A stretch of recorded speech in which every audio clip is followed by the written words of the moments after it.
واعتصموا بحبل الله جميعا ولا تفرقوا واذكروا نعمة الله عليكم إذ كنتم أعداء فألف بين قلوبكم فأصبحتم بنعمته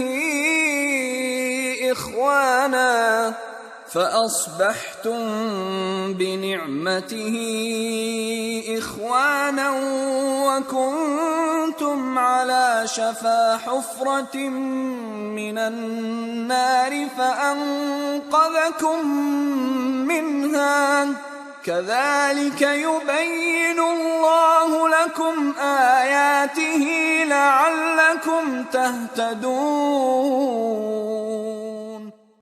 اور سب مل کر خدا کی ہدایت کی رسی کو مضبوط پکڑے رہنا اور متفرق نہ ہونا، اور خدا کی اس مہربانی کو یاد کرو جب تم ایک دوسرے کے دشمن تھے تو اس نے تمہارے دلوں میں الفت ڈال دی، اور تم اس کی مہربانی سے بھائی بھائی ہو گئے، اور تم آگ کے گڑھے کے کنارے تک پہنچ چکے تھے تو خدا نے تم کو اس سے بچا لیا۔